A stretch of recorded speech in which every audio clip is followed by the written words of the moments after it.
Bismillahirrahmanirrahim. Assalamualaikum warahmatullahi wabarakatuh.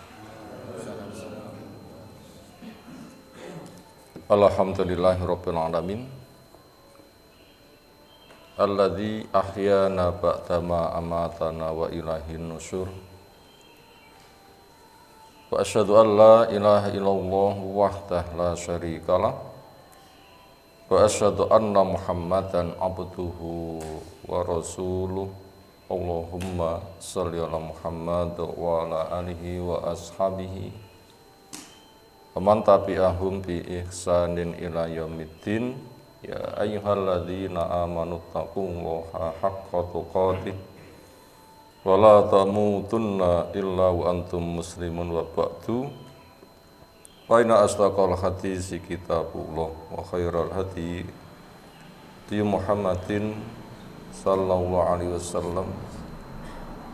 Syarrul umuri muhdatsatuha fa inna kulla muhdatsatin bid'ah wa kulla bid'atin dhalalah wa kulla dhalalatin finnar. Ayyuhal ikhwah akramana subhanahu wa ta'ala. Insyaallah kita lanjutkan mengkaji kitab Sahih Bukhari oleh Al-Imam Abu Abdillah Muhammad ibn Ismail ibn Ibrahim ibn Mughirah ibn Bardizbah Bukhari Al-Ju'fi rahimahullah ta'ala, dari kitab Syurut, membahas tentang masalah syarat yang boleh dan syarat yang tidak boleh. Syarat ialah wujud adamu adam, dengan adanya ada, dengan tidak adanya ya tidak ada. Bila syaratnya terpenuhi sah, bila syaratnya tidak terpenuhi tidak sah, yaitu perbuatan wajib yang dikerjakan sebelum yang pokok. Semisal beras akan dikatakan nasi, syaratnya dimasak. Bila dimasak ya jadi nasi, tidak dimasak ya tidak jadi nasi. Jadi syarat itu seperti itu, dengan adanya ada, dengan adanya ya tidak ada. Maka siapa yang berbuat pengen sah sementara di situ ada syaratnya, harus dilaksanakan syaratnya. Syarat ada yang boleh, ada yang tidak boleh. Untuk mengetahui gimana ini boleh atau ini tidak boleh, jawabnya, orang memiliki kebebasan membuat syarat asalkan tidak menghalalkan yang haram dan tidak mengharamkan yang halal. Berarti orang yang hendak membuat transaksi persyaratan harus tahu hukum halal haram. Maka perkara yang tidak dijangkau oleh halal haram silahkan terjun di dalam persyaratan. Bab terakhir yang kita kaji kemarin, orang mengadakan transaksi jual beli. Sang penjual membuat syarat ketika contoh yang ada di situ yang dijual adalah onta. Saya mau menjual ontaku kepadamu dengan syarat saya tunggangi dulu sampai ke rumah. Nanti apabila sudah sampai rumah saya hantarkan.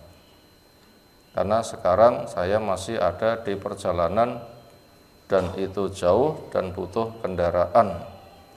Bila saya jual sekarang, saya serahkan, nanti saya pulang jalan kaki berat, atau numpang nanti memberatkan orang.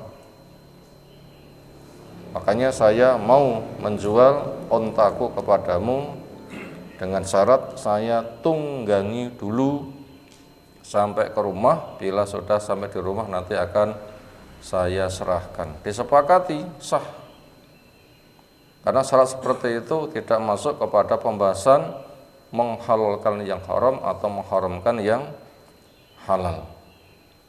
Bila sudah terjadi kesepakatan seperti itu, masing-masing terikat, maka buat pembeli akan mendapatkan haknya ketika sudah sampai di rumah dan diantarkan.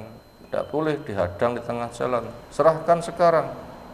Loh, ya tidak bisa, wong saranya tadi sampai di rumah, sekarang masih di tengah perjalanan. Nah, itu terikat persyaratan. Al-muslimu ala surutihim. Orang itu terikat dengan persyaratannya. Maknanya seperti itu. Sekarang apa babnya? Asyurut fil muamalah. Orang mengikat adanya persyaratan untuk kasus muamalah. Atau apa itu muamalah? Dari kata amila, punya makna berbuat, beramal. Qad wazan fa'ala. Ini ada yang ngantuk enggak? Ini jangan-jangan mulai duduk mulai ngantuk ini. Nah, yang ngantuk boleh berdiri atau wudu dulu. Qad wazan fa'ala yufa'ilu, amala yu'amilu, muamalatan. Yaitu ikatan kerjasama. Muamalah, transaksi kerjasama. A dengan B punya pitung yang saling berkarya. Jual beli termasuk muamalah. Penjual ya bekerja, pembeli ya bekerja, ikatan kerjasama. Nikah juga muamalah, keluarga A, keluarga B. Orang mengadakan perserikatan juga muamalah, masing-masing bekerja. Yaitu saling kerjasama dalam kasus sosial. Apakah di situ harus ada persyaratan? Tidak harus. Tapi sekira maslahatnya itu ada supaya masing-masing terikat dan bekerja keras sehingga program yang ada itu sukses, silakan. Kalau mau bermuamalah dengan saya syaratnya begini. Kalau muamalah kerjasama dengan saya syaratnya begini. Nah, di situ ada peraturannya. Makanya siapa yang sudah tahu, oh peraturannya gini, lalu siap, ya dia terikat, kalau tidak nanti tertuntut. Tapi semuanya dengan syarat, dengan catatan, ketetapan yang dibikin tidak menghalalkan yang haram dan tidak mengharamkan yang halal. Makanya harus tahu dulu hukum halal haram. Setelah itu nanti bisa kerjasama dengan orang yang dianggap punya pengetahuan. Saya memiliki ikatan kerjasama. Supaya baik, saya membuat peraturan. Siapa yang ingin bergabung di dalam proyekku ini, ada ikatan begini. Nanti bisa ditanyakan, ini ada unsur menyalahi hukum enggak? Nah begitu. Ada unsur menghalalkan yang haram, mengharamkan yang halal enggak? Bila ada, enggak boleh. Bila tidak ada, silahkan. Nah seperti itu.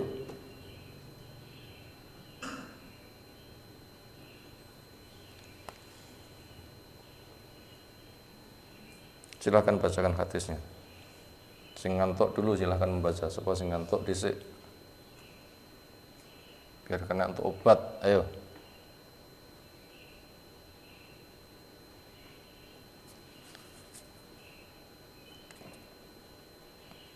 Jadi silakan yang baca.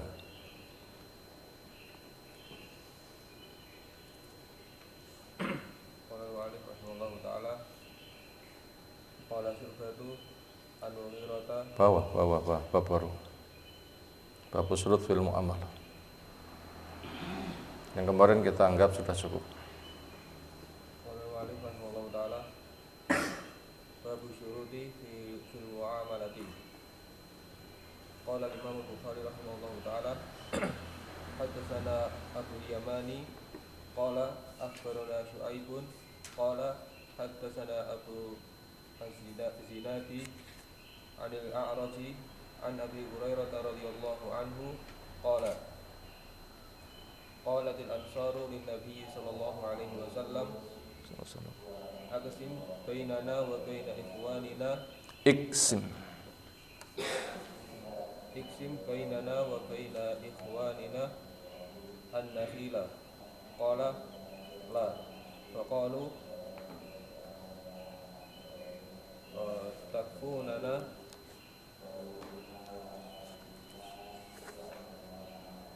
al-mu'anata wa nusrakukum bis samarati qalu sami'na wa ta'na.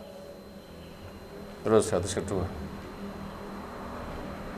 Qala Imam Bukhari rahimahullah taala haddatsana Musa ibnu Ismail qala haddatsana Juwairiyatu ibnu Asma'a an Nafi'in an Abdillah bin Umar radhiyallahu anhu qala a'ta Rasulullah sallallahu alaihi wasallam Khaybar Yahuda ayya'lamuha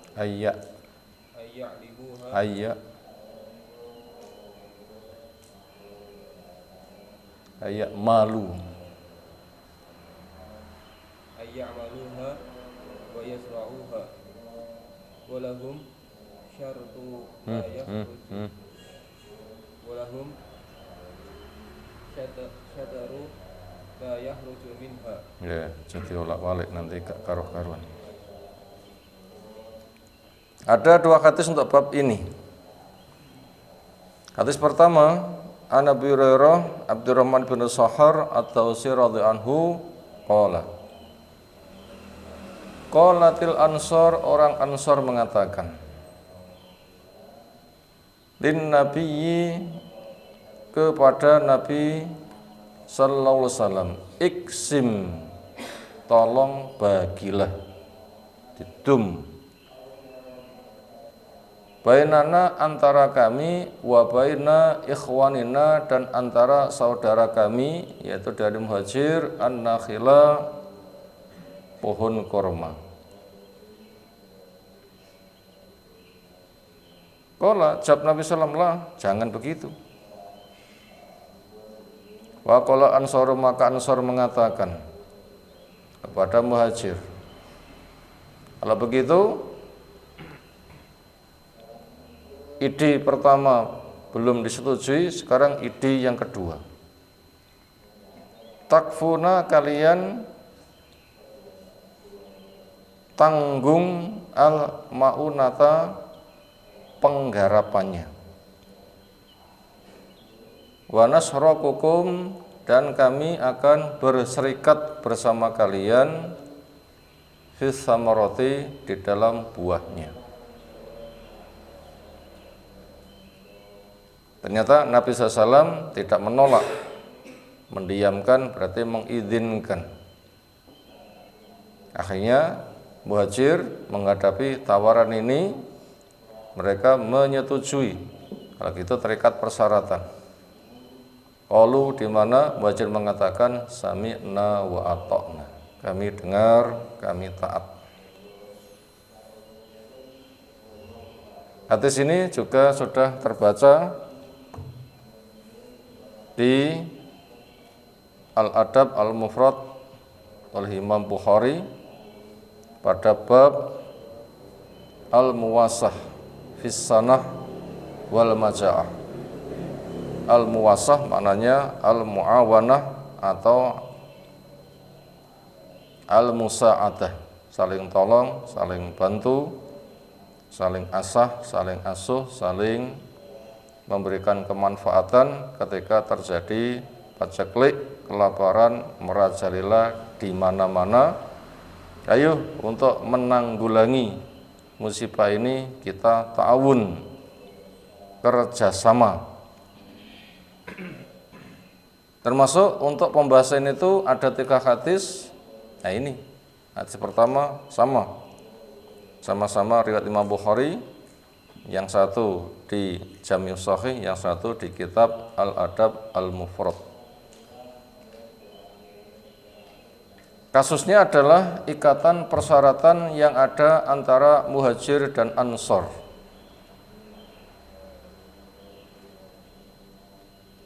Persyaratan yang telah disepakati, modal dari Ansor, penggarapan dari Muhajir, hasil bagi 2. Nah, itu isi persyaratannya.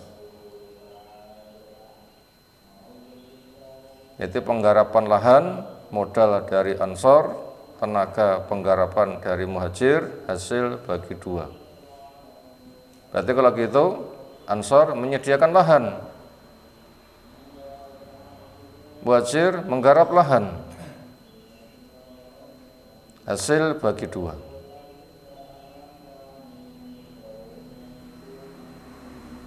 Ternyata itu disepakati, itu intisari persyaratan. Kalau begitu Ansor punya kewajiban menyediakan modal, Muhajir punya kewajiban mengelola.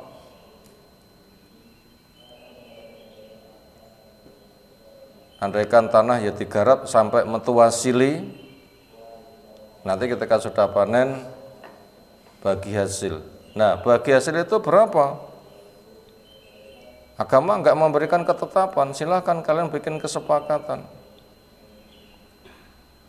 Paru-paru mungkin.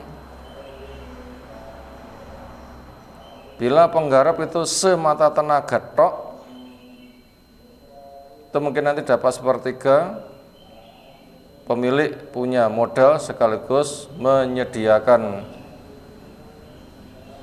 semua sarananya, biaya pengairan, biaya pemupukan, mungkin maka hanya dapat 2/3. Atau penggarap selain menggarap juga punya kewajiban pendanaan di dalam pengelolaan, biaya air, biaya pupuk misalnya, dan apa yang lain butuh beli, karena biaya itu dari pengelola akhirnya hasilnya paru-paru. Nah itu terserah, itu terikat dengan persyaratan yang disepakati untuk kasus seperti itu. Islam memberikan keleluasaan, nggak menetapkan harus sekian berbanding sekian, enggak, terserah kamu saja. Kalau perlu nanti pemilik modal, sudah saya siapkan modal, kamu penggarap hasilnya PNDW, nah, boleh. Karena ingin berderma sebanyak-banyaknya. Nanti bila kamu akhirnya tetap nggak punya pekerjaan, ya wis lahan bersama anunya PN, nah, juga boleh. Itu namanya Islam memberikan keleluasan masalah persyaratan, silakan kamu adakan kesepakatan. Itu diantara potensi-potensi bentuk persyaratannya seperti apa. Kemudian setelah kita mengetahui intisari, sudah ketemu sesuai dengan bab ikatan persyaratan di dalam muamalah untuk contoh di atas termasuk persyaratan yang hukumnya boleh. Nah begitu. Kelengkapan berita dari hadis ini, kasus penyelesaian ketika terjadi perjuangan mendapatkan halangan, yaitu kaum muslimin dakwah di Mekah akhirnya ditolak. Ujung-ujungnya program dimusnahkan karena kesyirikan, tidak mau menerima ketauhidan. Bukan semata orang-orang yang lemah, sampai Nabi, orang yang ternama kuat pun juga terancam. Akhirnya ada program hijrah. Makanya yang lemah-lemah dihijrahkan, suruh ngungsi, cari tempat yang aman agar leluasa menghamba pada Allah Ta'ala. Akhirnya Allah berikan tempat hijrah yang kondusif, itulah Madinah. Karena penduduknya berbondong-bondong menyambut Islam. Di antara penyebab kenapa orang Madinah kok begitu mudah berbondong-bondong menyambut Islam, apa sebabnya? Karena berinteraksi dengan Yahudi. Yahudi ngomong, kami sedang nunggu Nabi. Bila datang kami sambut, kami nanti akan memerangi kamu. Akhirnya Ansor terancam, negeri milik kita, Yahudi numpang pada kita. Ternyata mereka sedang menunggu kenabian, bila datang akan menyambut. Bila sudah, kami nanti akan diperangi gara-gara kami tidak seagama dengan Yahudi. Nah, ketika orang-orang Madinah itu tahu kondisi seperti itu, dan ketika mereka sedang haji, di kala itu Nabi SAW itu melancarkan dakwahnya. Akhirnya orang-orang Madinah paham, ini Nabi yang sedang ditunggu Yahudi. Ternyata kita mendapatkan duluan, mari kita sambut. Bukan kita nanti yang diperangi Yahudi, justru kita yang nanti akan memerangi Yahudi. Itu diantara sebab mereka berbondong-bondong masuk Islam. Ketika mereka pulang, disertakan bersama mereka da'i. Siapa da'i yang disertakan bersama mereka? Mus'ab bin Umair. Semakin berkembang, semakin berbondong-bondong, semakin kuat. Ketika mereka sudah merasa kuat, minta pada Nabi, kesinilah kami bela. Kami sediakan wilayah negara yang luas. Kami siap menjadi tentaramu. Kami siap mendanaimu. Kami siap mendukungmu. Kami siap mencintaimu lebih daripada kami mencintai diri sendiri, harta, keluarga, pemimpin kami, semua manusia. Pokoknya engkau nomor satu, kesinilah kami sambut. Nah, inilah alasan mereka disebut sebagai Ansor, para penolong. Akhirnya berbondong-bondonglah kaum muslimin untuk hijrah ke sana. Kaum muslimin yang hijrah itu programnya wisata atau programnya piknik atau programnya refreshing? Apa program wong hijrah itu? Ngungsi, terancam, hancur.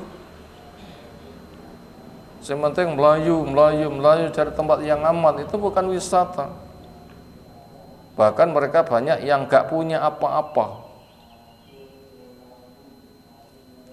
Akhirnya ketika sampai di Madinah, ya akhirnya menjadi urusan bagaimana para pengungsi sekian banyak, mereka nggak punya apa-apa, keadaannya memprihatinkan. Maka disitulah terjadi muwasah, terjadi muawanah, terjadi musa'adah, saling bantu, saling tolong. Ada kasus pengungsian di mana kita menanggulangi bersama. Akhirnya orang Ansor bersama Muhajir dibikin sistem oleh Nabi SAW, mu'akhah, dipersaudarakan.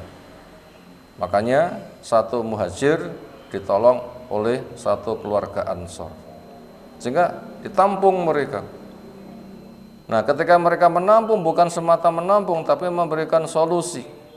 Mereka siap berbagi harta, berbagi.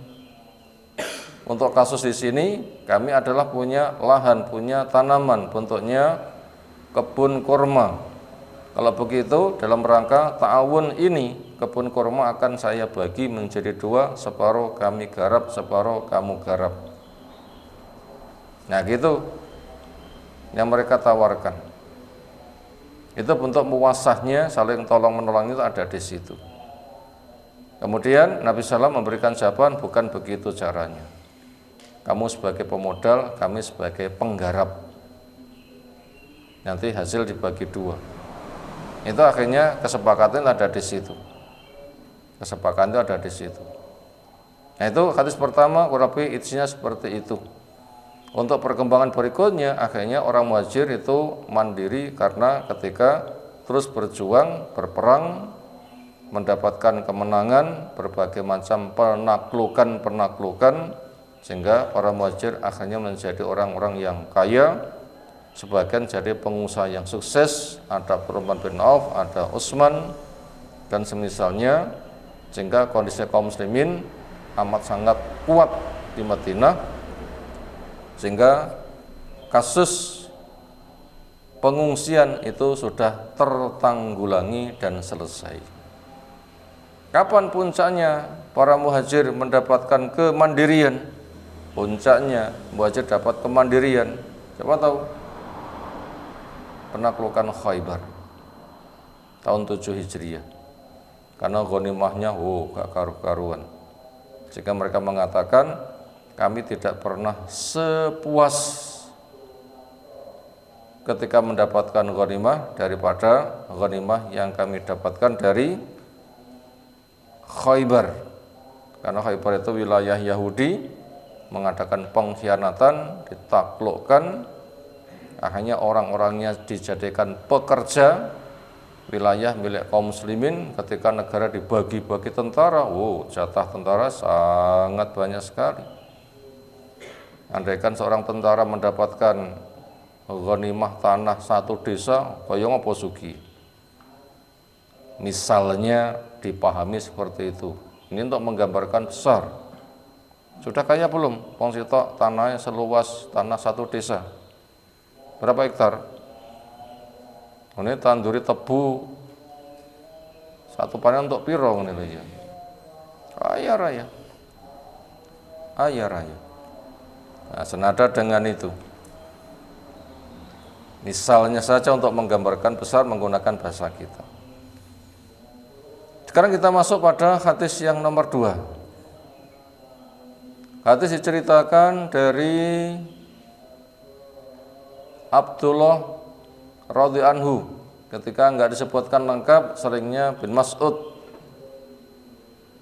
Qol cerita A'ta memberi Rasulullah SAW Khaybar, tanah Khaybar al-Yahuda pada Yahudi, ayak maluha supaya Yahudi menggarapnya, wa yazra'unaha dan menanaminya, walahum dan mereka mendapatkan hak satru ma yakhruju minha separuh hasil dari tanah Khaybar yang mereka garap, yang mereka tanami.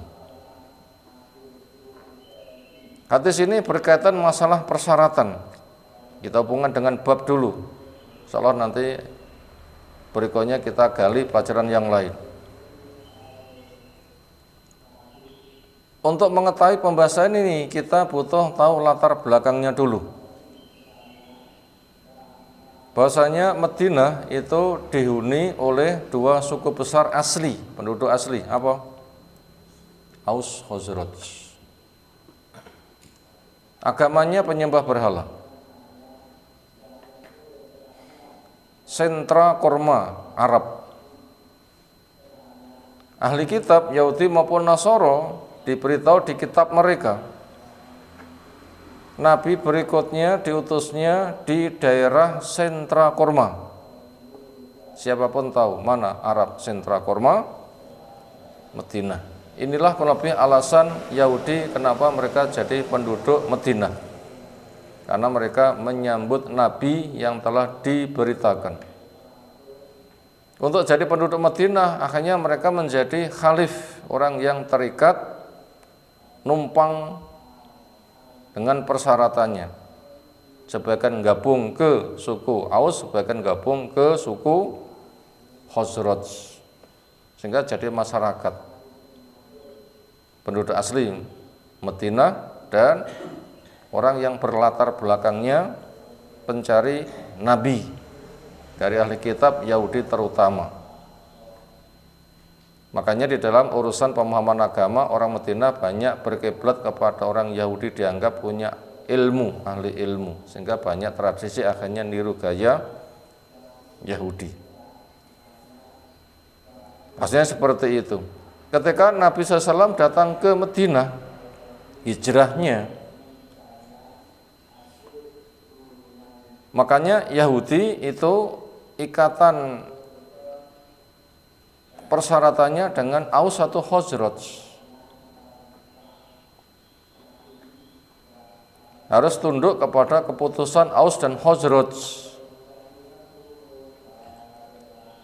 Ketika Nabi datang di sana, Aus Khazraj siap menyambut kedatangan Nabi. membantu, mendukung, menyokong. Makanya Yahudi juga terikat untuk siap mendukung, menyokong. Nah, ternyata Yahudi itu khianat satu persatu dari suku-suku yang ada. Pertama, Bani Qainuqa mengadakan pengkhianatan, yaitu muslimah ke pasar dipermainkan ketika sedang duduk, semisal memilih barang, kain bagian belakang diikat ke tengkuk sehingga ketika berdiri auratnya terbuka karena tidak pakai baju double, karena memang masih masuk kategori mahal pakaian, sehingga baju hanya selembar, satu lapis, kebuka ya auratnya tampak. Akhirnya histeris, muslim tahu, Yahudi bunuh. Yahudi membalas, muslim ketika dibunuh. Akhirnya sampailah berita ke Nabi SAW, akhirnya Yahudi Bani Qainuqa diusir. Berikutnya Bani Nadir, Nabi datang kepada mereka untuk kasus kerjasama karena ada pembunuhan, penebusannya untuk dipikul bareng. Kata mereka, ya Abul Qasim, saya siapkan kerjasama kita untuk saling bantu, siapa yang punya beban kita akan bantu, tunggu. Di kondisi Nabi suruh menunggu, mereka menyiapkan penggiling besar yang dipasang di atas, ketika Nabi masuk nanti akan dijatuhkan, hendak membunuh Nabi. Akhirnya ketahuan, nah mereka akhirnya diusir. Kasusnya pada surah Al-Hasyr, sudah kita kaji tafsirnya. Buat yang sudah ikut kajiannya surah apa? Al-Hasyr. Nek lali ya supi. Lali, supi, ponas itu no pembuatan kelingan. Ayo sing ndi?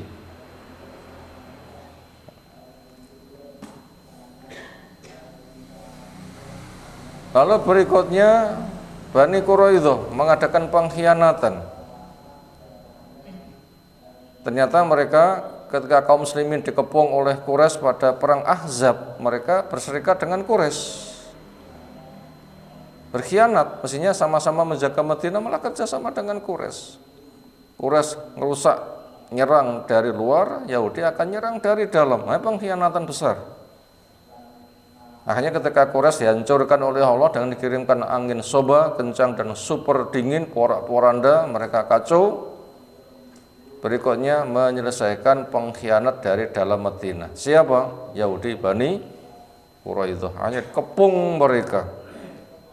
Sejak dari zuhur, asar, maghrib, isya, larut malam baru bisa ditaklukkan.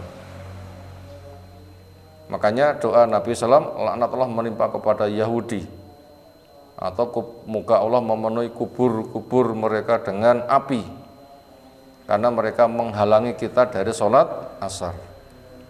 Kenapa? Ketatnya pengumuman nggak bisa sholat, akhirnya tertunda. Akhirnya ketika sudah bisa ditaklukkan, mereka menyerah. Di isya sudah larut malam. Di situ ada satu adzan, qomat untuk zuhur, qomat untuk asar, qomat untuk maghrib, qomat untuk isya. Satu adzan untuk sholat-sholat yang tertinggal diqomati, cukup dengan qomat saja. Akhirnya mereka diputuskan, perempuan, anak-anak jual, ini jadi budak. Membedakan laki masih anak atau sudah dewasa dilihat dari kelaminnya, sudah tumbuh rambut atau belum. Bila kelaminnya sudah ditumbuh rambut berarti masuk dewasa. Bila tidak berislam, bunuh. Bila belum tumbuh berarti anak-anak nanti ikut dijual. Yang jadi tentara sampai 700-an mereka bunuh di pasar Ukat atau gimana, bikinkan galian besar, 700 orang bunuh. Kenapa? Pengkhianatan perang.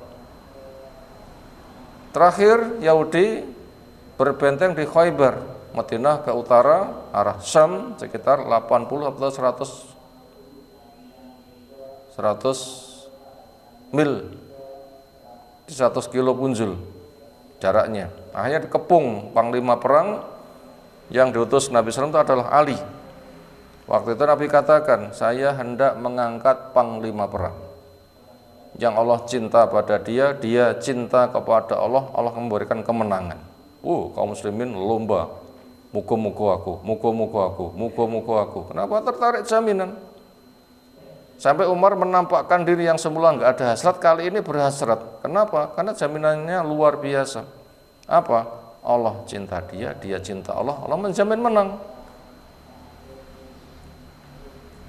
Ternyata siapa yang dicari? Gak ada orangnya. Coba Ali, kemana? Sakit mata? Bukan. Ketiduran? Bukan. Sakit mata. Di mana Ali? Oh, sakit mata. Akhirnya dipanggil. Maka Allah memberikan kesembuhan lewat peristiwa hebat namanya mukjizat dengan diludahi Nabi SAW. Tapi aja melu-melu nyapo sakit mata rene tak ludahi. Mau tambah nemen sanu ya. Karena apa? Bukan Nabi masalah kamu. Bukan mukjizat. Akhirnya sembuh seketika. Berangkatlah. Ali mengatakan, apa yang kami perbuat? Dikatakan jangan tergesa-gesa, dakwai dulu. Dakwai dulu. Satu, mau masuk menyambut dakwahmu, pahala untuk kamu yang dakwah lebih baik daripada unta merah. Ternyata mereka tidak menerima dakwah, akhirnya kepung, terjadilah duel satu persatu. Mereka maju, Ali maju, sukses, Ali menebas mereka yang maju tadi. Duel satu persatu dhisik. Di jawarannya gitu gelut dhisik. Tukang gelute kaum muslimin sopo, tukang gelute wong Yahudi sopo. Termasuk juga Zubair, sampai Sofia ibunya itu bibi Nabi SAW, Nabi gimana anakku? Gak usah khawatir. Ternyata Zubair menang juga, menaklukkan mereka. Akhirnya serbu, mereka berbenteng kuat, termasuk bentengnya itu pintunya di dalam air dan nggak ngerti di mana pintunya. Ketika tahu itu harus selulup dhisik, nanti baru ketemu pintu lewat situ nanti. Ini dibutuhkan perenang. Makanya permainan yang diizinkan itu apa? 1, renang. 2, naik kuda. 3, memanah. Ini secara praktek fisik dolanan, secara fungsi persiapan fisabilillah. Maka anak-anak dilatih 1, berenang, 1 lagi memanah, 1 lagi naik kuda. Ini permainan tapi ini berpahala besar.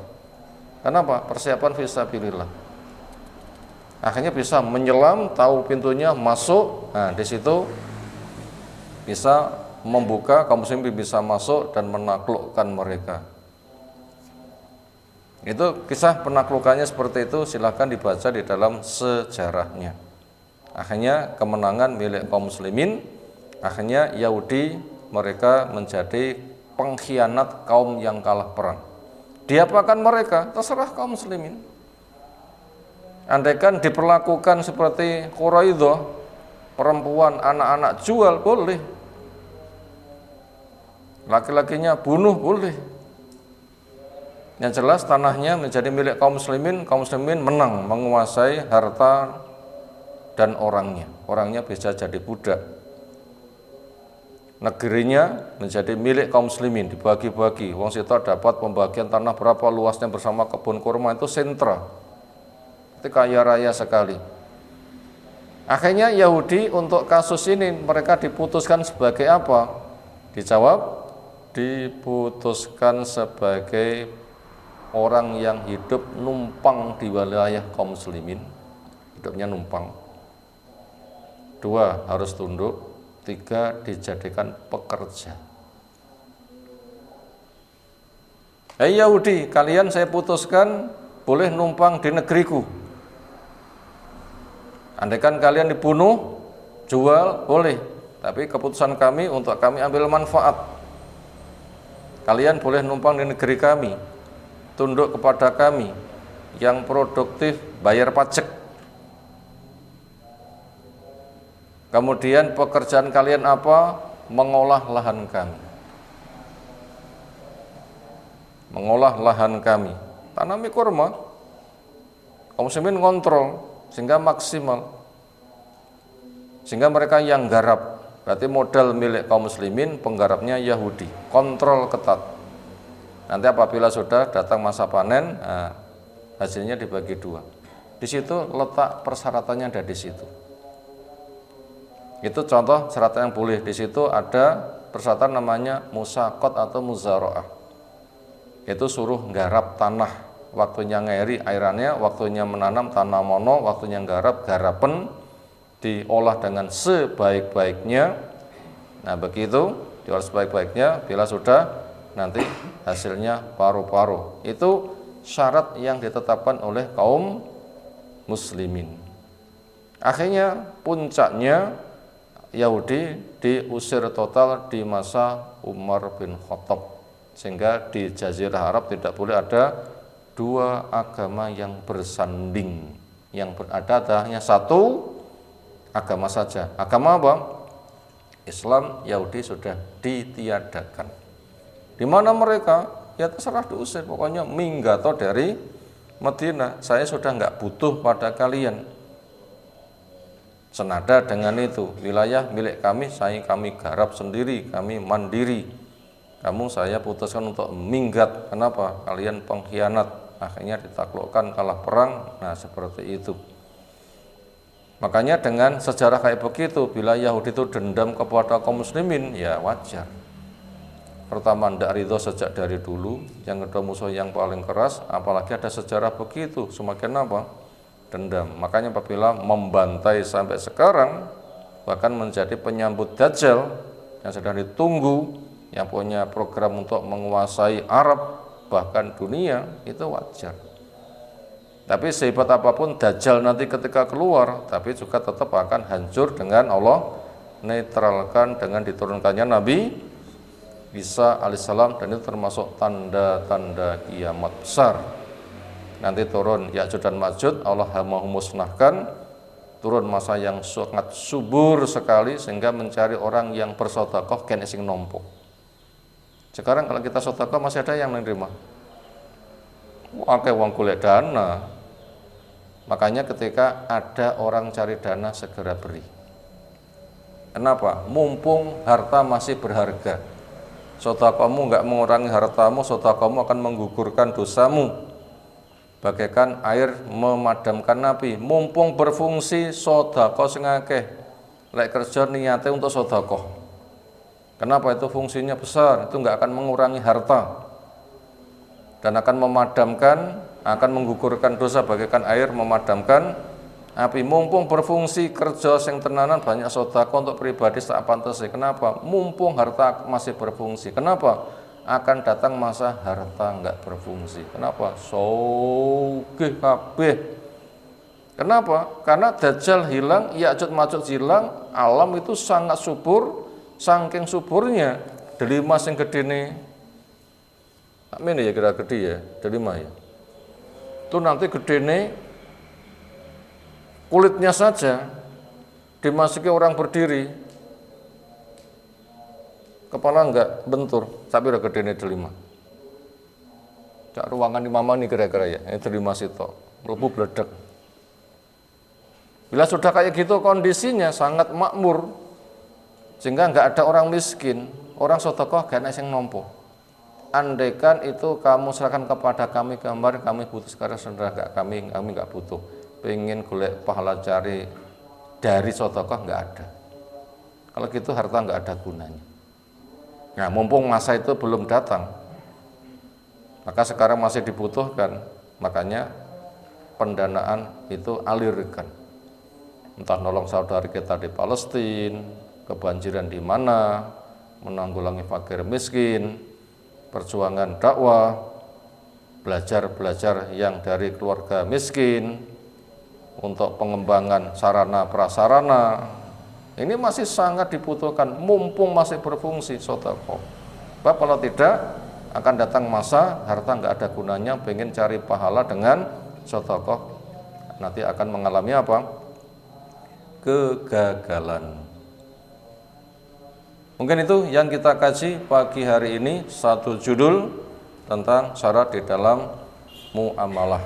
Untuk judul berikutnya, insya Allah kita kaji menyusul. Kita cukupkan. Subhanakallahumma bihamdika asyhadu an la ilaha illa anta astaghfiruka wa atubu ilaik. Assalamualaikum warahmatullahi wabarakatuh.